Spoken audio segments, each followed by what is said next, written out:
Welcome back. We are focused on big tech now. Facebook founder and CEO Mark Zuckerberg in the hot seat after the company meeting conversation leak.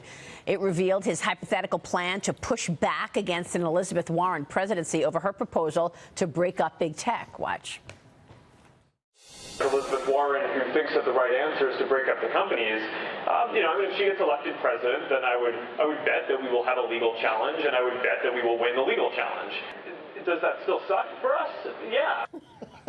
Joining us right now is Fox News senior judicial analyst Judge Andrew Napolitano. Judge, good to see you. Good morning. So what do you think about Facebook and regulation? Well, I think his fear is legitimate. I mean, here's how it would work. A President Warren can't get legislation from the Congress to break up Facebook because the Fifth Amendment insulates them from that.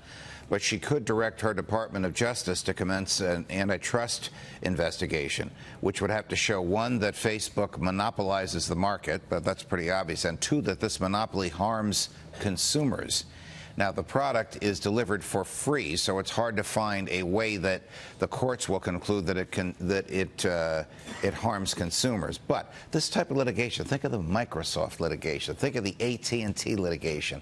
If Elizabeth Warren were elected president and were reelected, I think the case would survive both of her terms. That's how long these things take, and that's how expensive they are. The government's goal would be to break up Facebook, as they broke up the Bell system, into many competing entities. They would have to persuade a judge that that is best for consumers, and it would take years to make that argument. Well, this is something that both sides agree on. You got Elizabeth Warren and Ted Cruz basically both saying that they want to break up. Business is shaking in their boots over the potential of Elizabeth Warren winning this. What do you think? Oh, yeah. Look, I think that the Democratic supporters, the financial supporters of the Democratic Party are very concerned because they're business people, and they're Wall Street business people by and large, and they are concerned about what would happen to their fundamental business. I mean, what this will become if she gets the nomination, which I don't believe she will, is it'll be socialism versus capitalism. And Trump can say, hey, you may not like me, you may not like my style, but if you want socialism, here's your person. And if you want to continue our great capitalistic democracy, I'm your only alternative. Dagan, is policy over personality? Yeah, exactly. I think that it's not just Facebook. We have the leaked audio of Mark Zuckerberg, but many, if not all, major technology companies are worried about government regulation. If you are in a business that touches consumers in any way, shape, or form and are a tech company, you're worried about much greater regulation. You're even worried about making acquisitions at this point because, again, you're going to have an FTC. And this is not just Elizabeth Warren. This is virtually any of these Democratic candidates who are running for the nomination, and even President Trump, that you're worried about the FTC coming in and saying and looking at every acquisition you potentially make. Well, they are more powerful than they've ever been. I mean, Google does, have market share of 90% in search. Right. So the statement that could be an antitrust issue. The statement that Mark Zuckerberg made tells me that he has a legal team preparing for this already, even though she's nowhere near the nomination. I agree with you. I don't think she's going to get the nomination. Well, look what the Business Roundtable just did, Andy, right? Yeah. Business Roundtable comes out and says, oh, guess what? Profits are not our priority anymore. What? I'll tell you the truth. I don't think they meant that. I think with the things that they talked about advocating are the kinds of things that would attract millennial customers. So I think they actually were, by coming out in favor of these social justice issues, they were actually trying to bring in that customer base, which is in the best interest of their shareholders and actually is an exercise in capitalism. Fine, but I mean, you're telling me that employees and the communities that they operate in were not important before? I mean, come on, give me a break. It's all PR. That's exactly right. It's all PR. They were just trying to attract that PR. I disagree with that. Lie to me and tell me I don't need to lose 20 pounds. I disagree. I believe business has a greater purpose than just making a profit for its shareholders. It's true. Our democracy is one of the pillars is capitalism.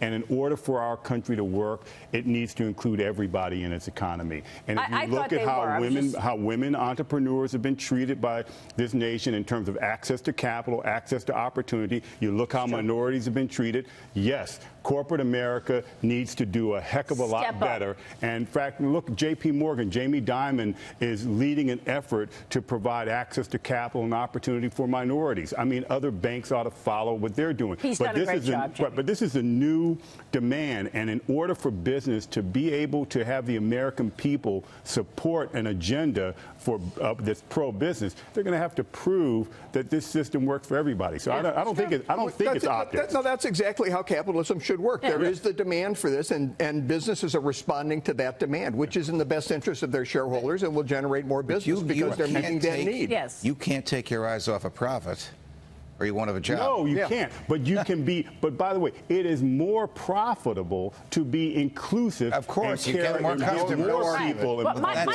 point is, you've got to tell me that employees and the communities you operate are important. Really? Yeah.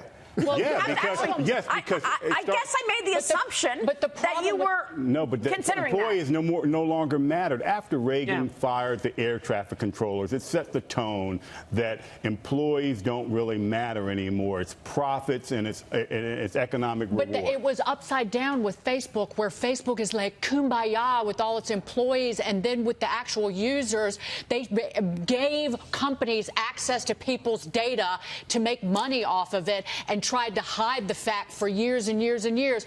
People were going on the live video service and murdering people. There was a man who murdered his infant child, and Facebook's attitude was like, oh, we got to figure out how to put a stop to it. We're a platform. And then it keeps happening. Yeah, then it we're keeps a platform. happening, and you don't do anything about it. You asked for Elizabeth Warren to walk in your front door and rip your company up because you didn't do a better job. You're getting what you got coming. At a minimum, these companies risk getting rid of this immunity, right? That they cannot be sued because they're platform companies and not content creators. I'm not buying it. That's congressional. Yeah. So if she became president, or whoever's president, Donald Trump could do this if the votes were in the Congress.